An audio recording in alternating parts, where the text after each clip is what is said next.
बिल्वदल साखळे या संस्थेच्या वतीने आयोजित केलेल्या ह्या कार्यक्रमात त्रिपुरा पौर्णिमा उत्सव दीपावली उत्सव समिती यांचाही बक्षीस वितरण या ठिकाणी जो पार पडला। या कार्यक्रमाला आमचे art and culture minister Shri Govindji Gawade येणार होते, पण काही कामानिमित्त आज बिचोलीमध्ये आमच्या सभापतींचा सत्कार आहे, त्या कार्यक्रमाला श्रीपादजी नाईक येणार होते, पण ते दिल्लीहून पोहोचले नाहीत, म्हणून गोविंदजी गावडे या कार्यक्रमाला पोहोचू शकले नाही। त्यांनी आपली दिलगिरी व्यक्त केलेली आहे। या कार्यक्रमाला खास अतिथी म्हणून उपस्थित राहिलेले लोकमान्य मल्टीपर्पज सोसायटीचे अध्यक्ष आणि तरुण भारतचे संस्थापक अध्यक्ष किरण मामा ठाकूर, बिल्वदल साखळीचे अध्यक्ष माझे मित्र श्री सागर जावडेकर, व्यासपीठावरती उपस्थित असलेले बाकी सगळे मान्यवर, माझ्या समोर उपस्थित असलेले सगळे मान्यवर बंधू आणि भगिनींनो, खरं म्हणजे बिल्वदल साखळीने साखळी भूषण पुरस्कार मला द्यायचं ठरवलं म्हणण्यापेक्षा त्याने तो जाहीरच करून टाकला। मी त्यांना तेच म्हटलं होतं की मी अजून पुरस्कार घेण्याइतपत मोठा झालेलो नाहीये, त्यामुळे तुम्ही थोडी वर्ष थांबा, निदान हा टर्म कंप्लीट होईपर्यंत अजून 1-2 वर्षानंतर हा पुरस्कार दिला तर चालेल, असं मी सागरजींना विनंती करत होतो। नाही म्हणायला लागला, आम्हाला तो याच वर्षी द्यायचा आहे, त्यामुळे आम्ही जाहीर करून टाकलेला आहे। हा पुरस्कार फक्त माझ्यासाठी नसून साखळी मतदारसंघातील प्रत्येक माझ्या बंधू आणि भगिनींसाठी मी हा पुरस्कार मान्य करतो। तुमच्या सगळ्यांच्या मदतीनेच मी आज राजकारणातील प्रत्येक पाऊल, त्याला आपण म्हणतोय की आमदार असेल, त्यानंतर JSLC चेअरमॅन असेल, सभापती असेल किंवा आज मुख्यमंत्री असेल, तुम्हा सर्वांच्या आशीर्वादानं ह्या टप्प्यापर्यंत पोहोचलेलो आहे। गोव्याचे माजी मुख्यमंत्री श्री मनोहरभाई पर्रीकर यांच्यामुळं, भारतीय जनता पार्टीचे माझ्या सहकार्यामुळं मी या ठिकाणी पोहोचू शकलो। मी म्हणेन की आत्ता कुठेतरी कामाची सुरुवात झालेली आहे। आपल्याला खूप मोठं काम या गोमंतकामध्ये करायचं आहे। भाईंचं विजन की गोमंतकाबद्दल अर्धवट अधुरं स्वप्न सोडून ते इथून निघून गेले, पण ते स्वप्न पूर्ण करायची जबाबदारी ही माझ्यावरती आणि माझ्या सहकाऱ्यांच्यावरती अजूनही आहे। आपण जेव्हा म्हणतोय हा गोमंतक, तसं बघितलं तर पूर्ण गोवा हा आजूबाजूच्या राज्यावरती डिपेंड आहे, सगळ्या गोष्टींसाठी डिपेंड आहे। आणि या गोमंतकातील युवक, गोमंतकातील तरुण काहीतरी वेगळं करून दाखवण्याच्या वाटेने सदोदित धडपडत असतात, पण अजूनही त्या मोठ्या प्रमाणामध्ये ते साध्य होत नाही।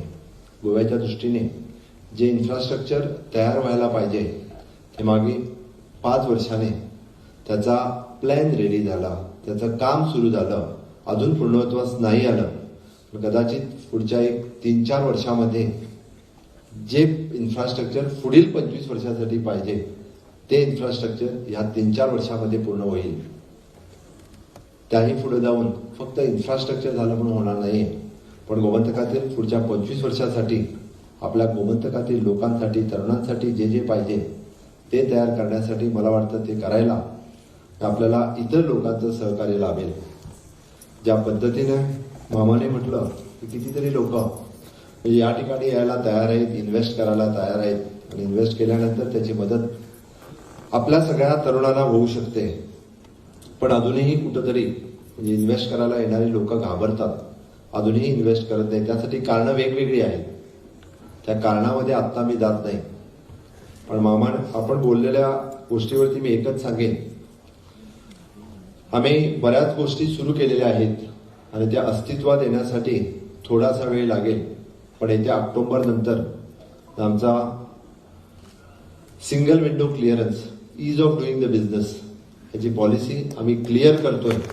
आणि प्रत्येकाला निश्चित आम्ही हे सांगू इच्छितोय की इथं आल्यानंतर तुम्हाला तुमचा एखादा बिझनेस असेल, इंडस्ट्री असेल, ही जर एस्टॅब्लिश करायचं असेल तर तुम्हाला त्याची सगळी लागणारी कागदपत्रे म्हणा, परमिशन्स म्हणा, या सिंगल विंडो क्लिअरन्स मधून ऑक्टोबरच्या नंतर नक्कीच दिली जाईल। त्यासाठी इन्व्हेस्टमेंट प्रमोशनल बोर्ड ऑलरेडी आणि डायरेक्टरेट ऑफ द इंडस्ट्रीज हे कामाला लागलेले आहेत। त्यामुळं या सगळ्या माध्यमातून देशाबरोबर गोव्याचीही प्रगती निश्चितच आम्ही त्या दृष्टीने पुढे नेऊ.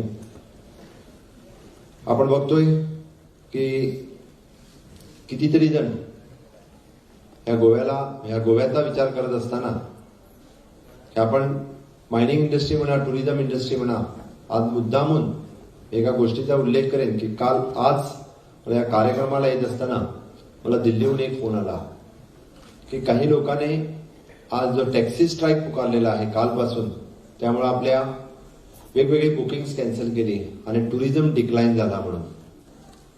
पण या माध्यमातनं, कारण आज या फोरमवरनं मी आपल्याला सांगू शोधतोय की नक्कीच इथं येणाऱ्या टुरिस्टना, म्हणजे ज्याला आपण म्हणतोय की अतिथी देवो भव, सदोदित गोव्याकरने सगळ्यांचं स्वागत हे चांगल्या प्रकारे केलेलं आहे. जरीही टुरिस्ट टॅक्सी स्ट्राईक वरती असल्या तरी सगळ्या पद्धतीची मेहनत, सगळ्या पद्धतीची तयारी गोवा सरकारने केलेली आहे. आपल्या एअरपोर्ट वरती असेल, रेल्वे स्टेशन वरती असेल किंवा प्रत्येक या ठिकाणी बसेस म्हणा, गोवा माइल्सच्या ऍप्स म्हणा किंवा टुरिझमच्या टॅक्सीज, टुरिझम डिपार्टमेंटच्या टॅक्सीज आम्ही ऑलरेडी सगळ्या ठिकाणी अवेलेबल केलेले आहेत. आणि अजूनही उद्यापर्यंत हेल्पलाईनचा नंबर आम्ही सगळ्यांना देऊ. टुरिस्ट कुठेही जरी अडकला तर त्या हेल्पलाईनच्या नंबरवरती जरी नंबर केला तर त्या ठिकाणी आम्ही टॅक्सी अवेलेबल करून याची सोय उद्यापासून होते. त्यामुळे कुणीही टुरिस्टने की कुठलेही इथं येणाऱ्या, या राज्यामध्ये येणाऱ्या माणसाने निश्चितपणे यावं असं मला वाटतंय. आपण जेव्हा कुठल्याही इंडस्ट्रीचा विचार करतोय त्यावेळेला शॉर्ट टर्म विचार करून चालत नाही. आम्ही लॉंग टर्म विचार करून ऍप बेस्ड टॅक्सी ही इथं सुरू केलेली आहे. आणि निश्चितच म्हणजे गोव्यातील टॅक्सी ओनर, टॅक्सी असोसिएशन ह्यांचं हित लक्षात घेऊन ऍप बेस्ड टॅक्सी इथं ऑलरेडी सुरू केलेली आहे. त्यामुळे गोव्यात येणारे बाकी यापुढे येणारे इंडस्ट्रियलिस्ट असेल किंवा बाकी इन्व्हेस्टर्स असेल त्याही याच पद्धतीने त्याने गोव्यामध्ये इन्व्हेस्टमेंट करावी. निश्चितच त्यांना सरकारकडून सगळ्या पद्धतीचं सहकार्य हे सदोदित मिळत जाईल. मी आज जास्त काही बोलणार नाहीये. मला अजूनही ह्या कार्यक्रमाच्या नंतर मडगावमध्ये घेतलेल्या कार्यक्रमाला जायचं आहे आणि त्यानंतर याच्या पणजीमध्ये मीटिंगला पण जायचं आहे. बिल्वजल साखळीच्या वतीने साखळी भूषण हा पुरस्कार माझ्यासाठी देऊन माझी जबाबदारी अजूनही वाढवलेली आहे.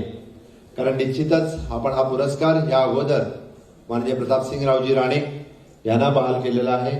माजी सभापती श्री राजेंद्र आर्लेकर यांना दिलेला आहे. माजी उपसभापती श्री विष्णुसूर्या वाघ यांना दिलेला आहे. असा दिग्गज नेत्यांना हा साखळी भूषण पुरस्कार आपण बहाल केलेले आहात.